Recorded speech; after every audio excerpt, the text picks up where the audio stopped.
नमस्कार। आज मैं फिर आपके सामने अपराध की एक और घटना लेकर आया हूं। अपराध की ये घटना 8 साल पुरानी है, लेकिन आज के परिप्रेक्ष्य में ये आज भी मौजूद है अपराध के दृष्टिकोण से। प्रदेश राजस्थान, जिला अलवर, शहर अलवर। 30 अक्टूबर 2016 को, यानी 2016 में 30 अक्टूबर को दीपावली का त्यौहार मनाया जा रहा था। धूम धड़ाका, पटाखे, गूंज, शोर शराबा, बच्चों का झुंड, ये हर साल की तरह पहले हो सकता है और ज़्यादा इस धूमधाम से ये मनाया गया होगा। रात भर पुलिस गश्त करती रहती है कि इसी शोर शराबे के आड़ में कोई अपराध न हो जाए। उसके ठीक दूसरे दिन 31 अक्टूबर को भी, यानी होली के दूसरे दिन, जिसके पास पटाखे बचे होते हैं, जो उस दिन ड्यूटी की वजह से नहीं आ पाते हैं, जो नाइट शिफ्ट की वजह से नहीं आ पाते हैं, या जो दिवाली के दिन जिनको शाम को घर पहुंचना बच्चों के साथ नहीं हो पाता है कतिपय कारणों से, वो अगले दिन बच्चों के साथ दीपावली मनाते हैं। और उतना तो नहीं, लेकिन लगभग 80% शोर शराबा, पटाखे, धूम धड़ाका दिवाली के दूसरे दिन भी मनाए जाते हैं। ये वो ज़माना, उस ज़माने वो नहीं था जब नो क्रैकर्स की शपथ बच्चों को दिलाई गई थी। ये सब अभी 5-6 साल के बीच का डेवलपमेंट है। तो 31 तारीख को भी इसी तरह शोर शराबा था। सभी पुलिस वाले गश्त पर थे कि अचानक रात में 11:45 बजे, उस समय शहर कोतवाली के कोतवाल यानी प्रभारी निरीक्षक राम सिंह को थाने से फोन आया। कि थाने पर अभी सूचना आई है कि मोहल्ला स्कीम 1 यानी सेक्टर स्कीम 1 के कबूतर पार्क के पास एक महिला का एक पैर मिला है जो जला हुआ है। वहीं राउंड में थे। राम सिंह मौके पे पहुंच गए, साथ में पुलिसकर्मी थे। उसको देखा तो महिला का ही पैर लग रहा था, क्योंकि वो बिछिया पहने हुई थी उस पैर में जिसका टुकड़ा मिला था, लेकिन वो काफी हद तक जला हुआ था। खैर, तुरंत उसको इकट्ठा किया गया और सील किया गया, पोस्टमार्टम के लिए भेज दिया गया। खाली उस पैर से शिनाख्त का कोई कारण पास में नहीं मिला। तमाम चीजें कभी कभी अपराधी छोड़ जाते हैं जिनसे आगे की कड़ी इन्वेस्टिगेशन में जोड़ी जाती है, लेकिन उस समय ऐसा कुछ नहीं मिला। पुलिस ने जांच शुरू की, लेकिन अगले ही दिन चावड़पाड़ी में फिर एक पैर मिल गया। चलिए, दूसरा पैर भी मिल गया तो ये हुआ कि साहब एक पैर वो कल मिला था, एक आज मिल गया। लेकिन फिर अगले दिन मोहल्ला रंगभरियों में हाथ मिल गया एक। और फिर ये सिलसिला बदस्तूर जारी रहा कि रंगभरियों की गली, राम मार्केट, बांस वाली गली, यहाँ पर कहीं कलाइयाँ, कहीं पूरा हाथ, कहीं सिर, ये सब चीज़ें अलग अलग जगहों पर, लेकिन 5 किलोमीटर के रेडियस में ये चीज़ें मिलनी शुरू हुई। हाहाकार मच गया। एक बात तय हो गई कि एक ही महिला के ये अंग हैं, क्योंकि सभी अंग जले हुए थे और सब पर जलाने के लिए या जलने में जो पदार्थ इस्तेमाल हुआ था वो केरोसिन था। प्राइमा फेसी जांच से ये बात आई थी। पुलिस पर भारी दबाव हो गया। एक असुरक्षा का माहौल अलवर जैसे शांत शहर में हो गया। महिलाओं ने जुलूस और धरना प्रदर्शन शुरू कर दिए। पुलिस पर भारी दबाव था, लेकिन पुलिस इस महिला की शिनाख्त भी नहीं कर पा रही थी। कोई कारण नहीं था कि पुलिस इसकी कोई ऐसा क्लू नहीं था कि पुलिस इसकी शिनाख्त कर सके। कई दिन हो गए। अलग अलग जगहों पे जो चीज़ें मिली उनमें से एक टुकड़ा हाथ का एक पॉलीथीन में मिला था। हालांकि मिले सभी लगभग लगभग पॉलीथीन में थे। कोई पॉलीथीन के बंद पॉलीथीन में कोई अंग मिला था, कोई कोई अंग बाहर पड़ा हुआ था। पॉलीथीन थोड़ी थोड़ी दूर पर था। लेकिन एक पॉलीथीन में तिलक मार्केट अलवर, एक दुकान का नाम तिलक मार्केट अलवर, और नीचे फ़ोन नंबर। जैसे आप सामान लेने जाते हैं तो ज़्यादातर आप जिस दुकान से सामान लेते हैं उसका नाम, पता, टेलीफोन नंबर, प्रोप्राइटर का नाम, ये सब उसमें कहीं न कहीं छपा होता है। इसी तरह की एक पॉलीथीन मिली। पुलिस को लगा क्लू मिल गया। पुलिस फौरन उस दुकान पे पहुंची। उसने दिखाया, उन्होंने कहा साहब ये मेरे यहाँ का पॉलीथीन है। लेकिन अब ये बता पाना कि कौन क्या ले गया था ये बहुत कठिन काम है। किस तारीख को ले गया था ये भी बहुत कठिन काम है, क्योंकि पिछले साल भर से इसी प्रिंट का पॉलीथीन बैग हम इस्तेमाल कर रहे हैं। एक दो दिन बहुत उत्साह के बाद पुलिस फिर ठंडी हो गई कि इससे भी कुछ नहीं मिला। अब फिर से सब लोग इकट्ठा हुए। अलवर के कोतवाल राम सिंह, उनके तमाम और लोग जो एसडीओपी होते हैं, जो सर्किल ऑफिसर जिनको यूपी में कहते हैं, डिप्टी एसपी इंचार्ज, वो भी आए, एडिशनल एसपी भी आए कि अब आखिर कैसे शिनाख्त हो। 3 बिंदुओं पर जांच करने के लिए टीम बनाई गई। एक कि ये सभी 5 किलोमीटर के इलाके में मिले हैं, नंबर 1। नंबर 2, तिलक मार्केट की इस दुकान से संबंधित व्यक्ति ने कुछ न कुछ खरीदा है। तिलक मार्केट का कैचमेंट एरिया होगा हर इलाके में, दिल्ली में, मुंबई में, इवन हमारे लखनऊ में। अगर अमीनाबाद में खरीदारी करने आप जाएंगे तो वहाँ आसपास के पुराने शहर के नकास कोने के, चौक के, बाजार खाला के, यहाँ के लोग सामान्य रूप से अमीनाबाद जाते हैं। लेकिन अगर गोमती नगर की मार्केट है तो गोमती नगर में गोमती नगर, इंदिरा नगर, विकास नगर, इन सब जगह के लोग जाते हैं ज़्यादातर। तो पुलिस ने उस तिलक मार्केट के कैचमेंट एरिया और 5 किलोमीटर का वो घेरा जहां पर ये बॉडी पार्ट्स मिले हैं, इसको ध्यान में रख के टीमें बनाई कि आप घर घर जाकर वेरिफिकेशन करिए, क्योंकि कोई अज्ञात महिला के बारे में, इस तरह की महिला के बारे में कहीं कोई एंट्री या कहीं कोई लिखा पढ़ी किसी थाने में अलवर के नहीं हुई थी कि उससे ये अंदाज लगे कि साहब ये गुमशुदा थी, या इसका अपहरण हुआ था, या ये भाग गई थी। लेकिन इस तरह की डिटेल वाली किसी महिला के बारे में कहीं कोई एंट्री किसी पुलिस स्टेशन पर नहीं मिली। पुलिस के पास कोई चारा नहीं था। यह हुआ कि एक एक मोहल्ले के एक एक व्यक्ति की, लोकल सभासद की मदद से आप जांच करिए कि किसी के परिवार में कुल कितनी महिलाएं थीं, और वर्तमान में जब पुलिस जांच करने गई है तो कितनी महिलाएं मिली। अगर उनमें से कोई काम पर गई है, पढ़ने गई है, कहीं और गई है, तो उनकी जानकारी इकट्ठा कर लें और ये कहें कि जब ये आ जाएगी तो फ़ोन करिएगा, हम आकर वेरीफाई करेंगे। बहुत टेढ़ा काम था, बहुत टीडियस जॉब था, बहुत मेहनत का काम था, लेकिन कोई चारा नहीं था।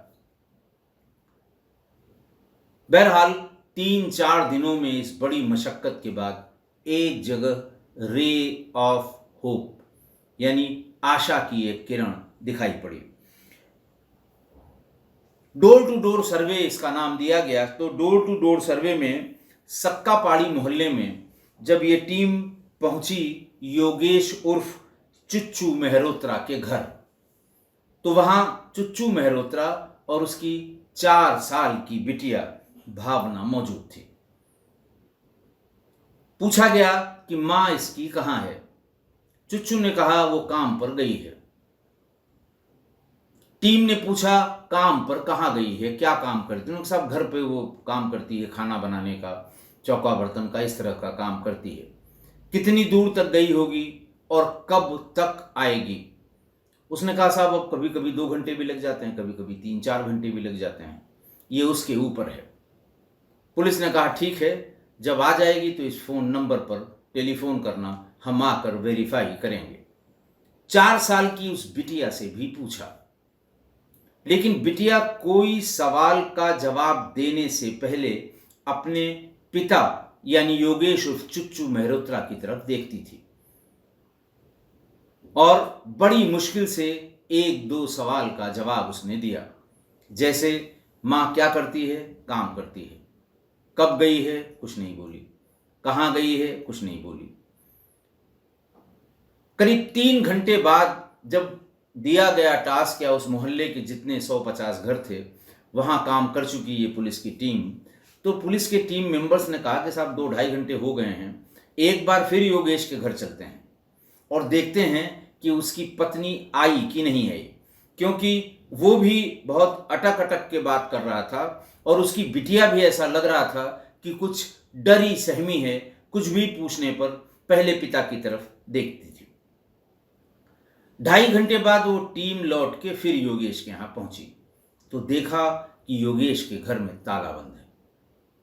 पास पड़ोस से जानकारी की तो उन्होंने कहा साहब जैसे ही आप लोग आए हैं, पूछताछ किए हैं, आप लोग यहाँ से निकले भी नहीं होंगे मोहल्ले से बाहर, तब तक उसने ताला बंद किया, 1-2 झोले हाथ में लिए और बिटिया को साथ लेकर चल दिया। पुलिस को ऐसा लगा कि अब शायद हमारा काम बन जाए। हो सकता है उसने उससे पूछा भी, पत्नी का तुम्हारे क्या नाम है? उसने कहा मेरी पत्नी का नाम आरती है।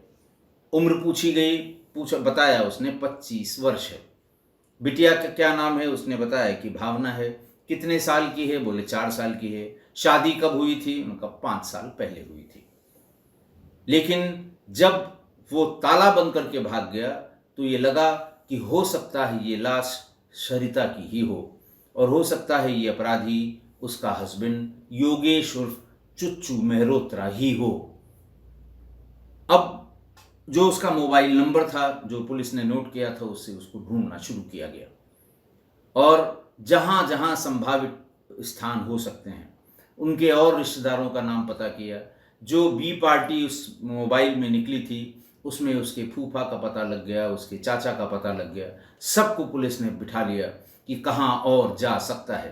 तभी पुलिस को उसकी लोकेशन मिली हिसार में, हिसार यानी हरियाणा में। और 4 नवंबर 2016 को पुलिस ने इसकी भांजी का घर खटखटा दिया। एक रिश्तेदार ने बताया कि साहब वहाँ एक भांजी की शादी हुई है जहाँ तक हमें याद है, और जो भांजी की सास हैं उनका नाम सुनीता है। तो सुनीता के नाम से दरवाज़ा खटखटाया गया, उन्होंने खोल दिया। भीतर वही 4 साल की बच्ची भावना और योगेश उर्फ चुच्चू, क्योंकि टीम वही थी जिसने इन दोनों से पूछताछ की थी। ये दोनों वहाँ मिल गए। पुलिस की खुशी का ठिकाना नहीं रहा। आप समझ सकते हैं कि इस तरह की घटना में पुलिस पे कितना दबाव होता है कि अब तक नहीं पकड़ा गया, पुलिस के हाथ खाली हैं, पुलिस कुछ नहीं कर पाई, और इस तरह की बातें अखबार और टीवी बताया करते हैं।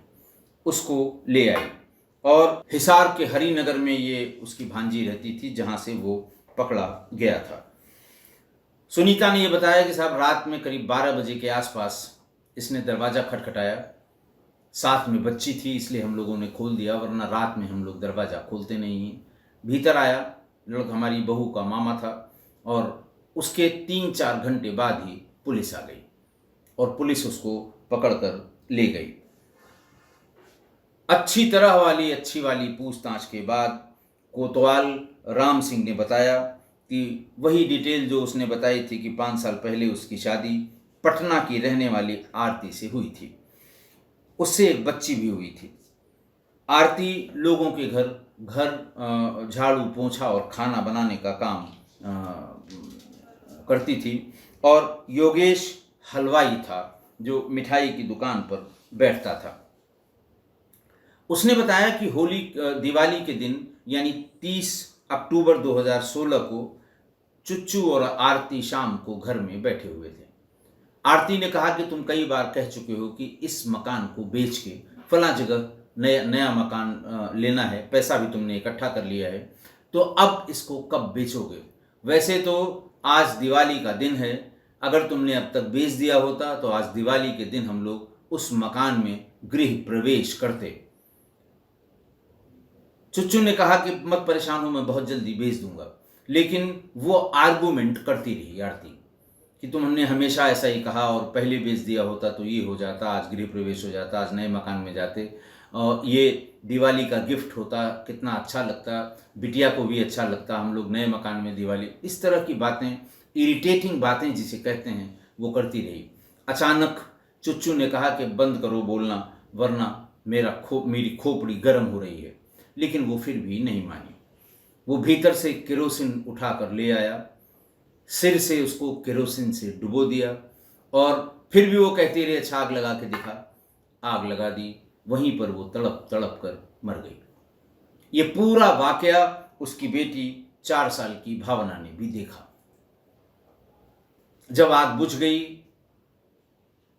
सरिता मर गई, खत्म हो गई, मृत्यु हो गई उसकी।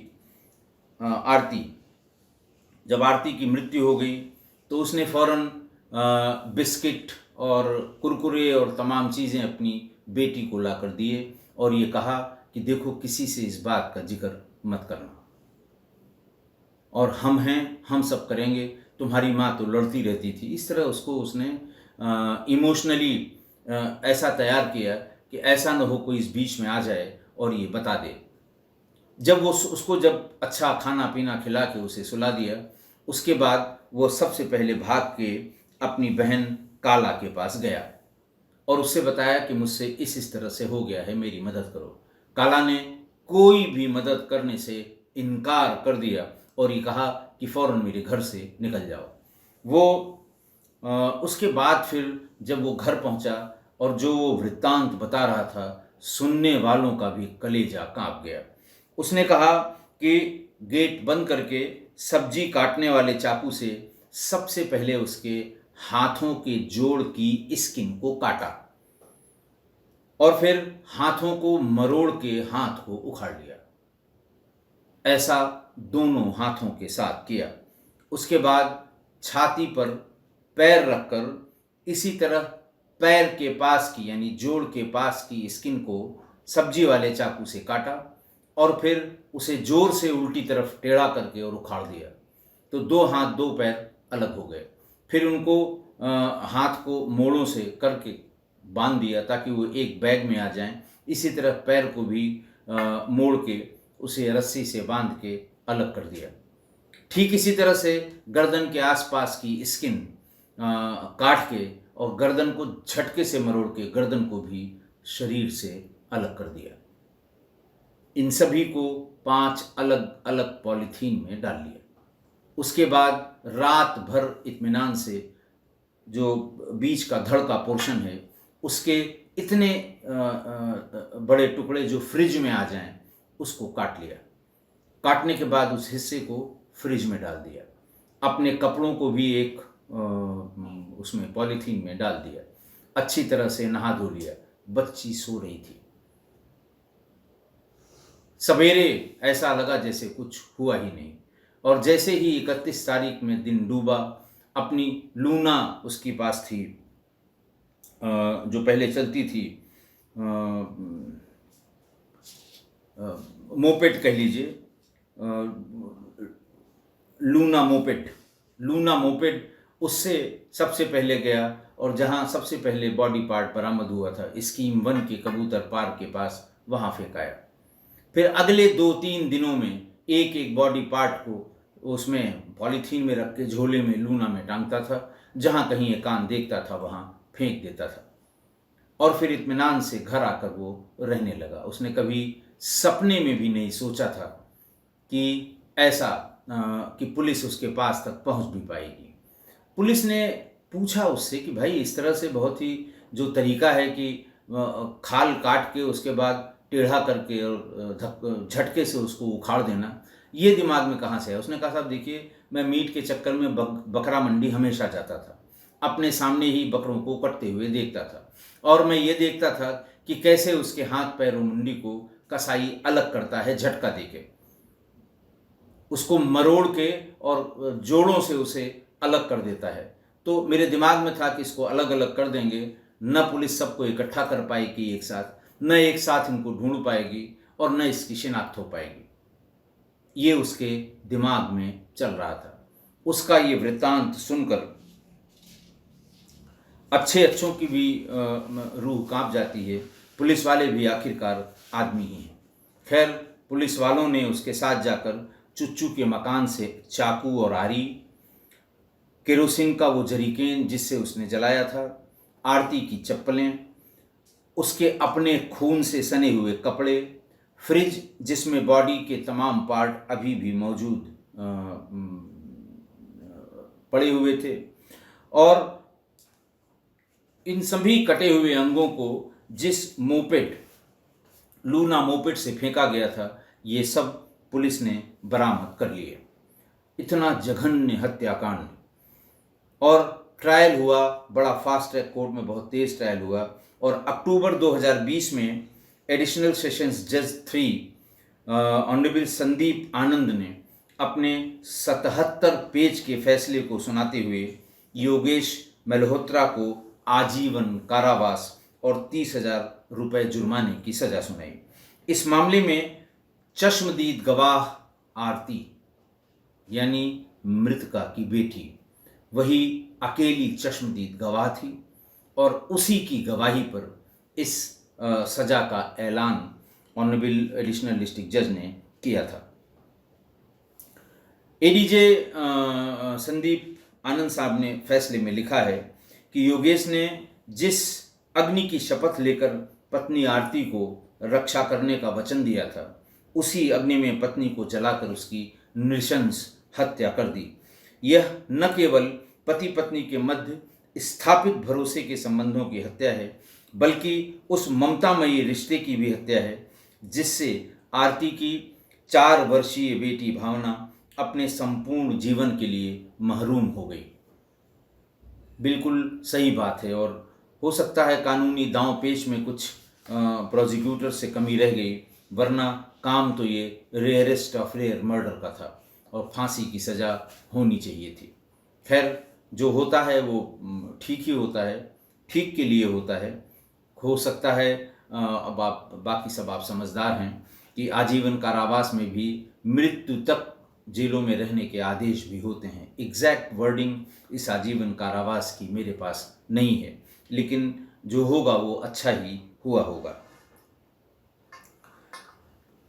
आज की घटना, दिल्ली के श्रद्धा हत्याकांड के बाद तो जैसे लड़कियों की बॉडी के टुकड़े टुकड़े करके फेंकने की घटनाओं और हत्याओं की झड़ी लग गई 2022 और 23 में। मतलब कोई महीना ऐसा नहीं बचा जिसमें इस तरह की हत्याएं न हुई हों।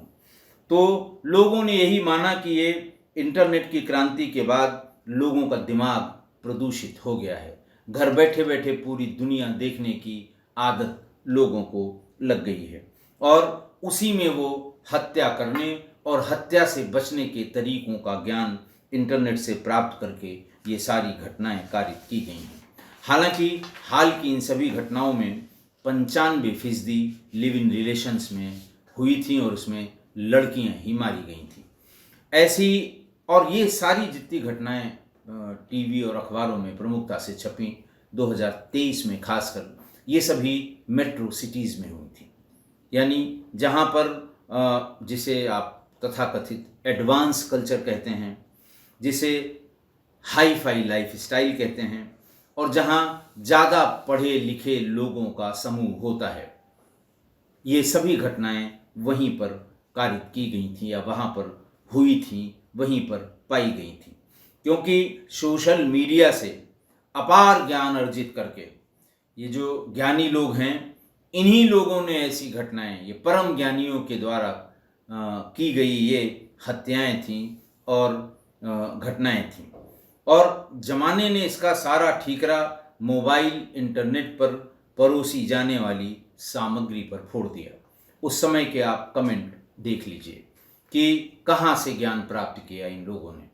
जितनी ये हत्याएं हुई हैं। लेकिन आज की घटना ये उस श्रेणी में नहीं है। घटना 2016 की है, किसी मेट्रो की नहीं बल्कि अलवर की है, एक साधारण से शांत शहर की है। ज्ञान इंटरनेट से नहीं प्राप्त किया इस अपराधी ने, ज्ञान प्राप्त किया बकरा मंडी से, कि बकरों के हाथ पैर और मुंडी को ऐंठ के कैसे बाहर किया जाता है शरीर से, ये ज्ञान उसने बकरा मंडी में प्राप्त किया। इंटरनेट से प्राप्त ज्ञान नहीं था। और सामान्य ज्ञान से जो अर्जित अपराध का ज्ञान होता है कि इतने टुकड़े करके फेंक दो कि न टुकड़े एक साथ इकट्ठा हो पाएंगे और न ही इसकी पहचान हो पाएगी, न पुलिस हमारे तक पहुंच पाएगी। बहुत ही सामान्य सी बात है। एग्जीक्यूशन में चुच्चू मेहरोत्रा ने देशी ज्ञान जो अप्लाई किया था, ये सुन के सभी पुलिस वाले हतप्रभ रह गए। प्रेस वालों से भी बातचीत कराई गई थी, वहीं पर प्रेस कॉन्फ्रेंस हुई थी। सब उसकी बात को सुन के हैरान थे कि कितना दिमाग लगाया, बिल्कुल देशी तरीके से इस अपराध को अंजाम दिया। लेकिन वो भूल गया कि अगर पुलिस की निगाह टेढ़ी हो जाए, शर्त यह है कि टेढ़ी हो जाए, तब पुलिस की निगाह अगर टेढ़ी हो जाए तो इस तरह के अपराधियों की सारी हाथ की सफाई धरी की धरी रह जाती है। अपराध और अपराधी को पुलिस पाताल से भी ढूंढ कर निकालती है। इस मामले में अलवर की पुलिस बधाई की पात्र है। सैल्यूट बनता है उस पुलिस टीम को जिसने इस पूरी तरह से ब्लाइंड मर्डर का खुलासा किया था। क्योंकि जब शुरुआत की थी तो कंप्लीटली क्लूलेस ब्लाइंड मर्डर था।